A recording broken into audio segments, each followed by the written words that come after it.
on a hill, high above the waters of Lake Mendota. For more than 100 years, the Washburn Observatory has been a place for the curious. It has been a place to glimpse the marvels of the night sky. It is Wednesday night, and the University of Wisconsin Observatory is open for public viewing. Lowell Doherty is the astronomer in charge of tonight's session. Oh, the things that are most fun to look at, I think, as far as everybody's concerned, probably the moon first. But we don't always have our choice of the moon. It depends on what time of the month it is. And the next after that would be the bright planets, Jupiter, Saturn, Mars. How often do you come here, Katie? Well, not very much. This is my first time. And what have you been looking at tonight? I've seen Saturn and Mars. What did you think of Saturn? Well, it looked like a bowl of cereal with milk swirled around it. It looked neat. It was a good one. It was small, like a little ball with a ring around it. What these children are looking through is a refracting telescope, made with a lens instead of a mirror. Most modern research telescopes use mirrors rather than lenses, and this is one of the larger telescopes in the world, in fact, that has a lens in it.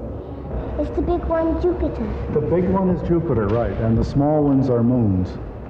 This large refractor was built in 1877 by Cadwallader Washburn, a former Wisconsin governor. Robert Bless, a UW astronomer, has written a book about the observatory. He explains why Washburn chose this particular site. Well, at that time, 100 years ago, it was pretty isolated. There were very few houses around there, only one or two campus buildings to the west of the present observatory. Those few houses have given way to many campus buildings.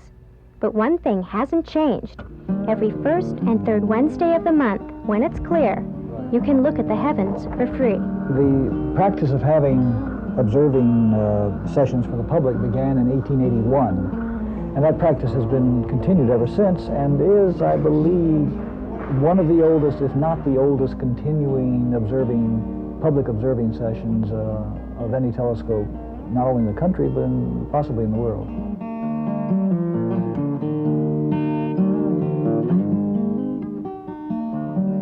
Twilight time is the astronomer's time, so that's when observing begins.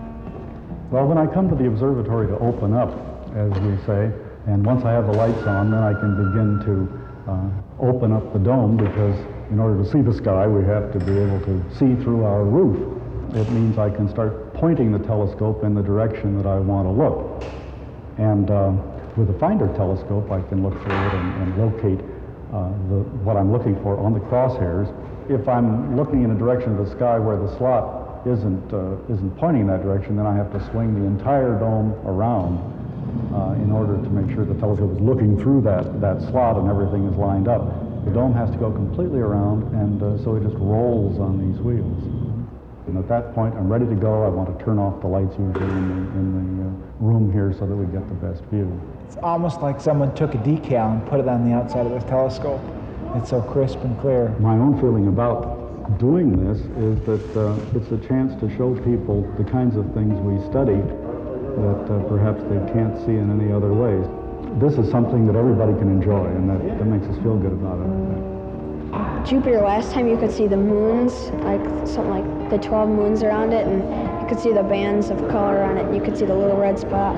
I think it's especially good in terms of it brings home what you've read in theory into a life experience. Well, I want to see Jupiter again. But it really opens that whole world to you.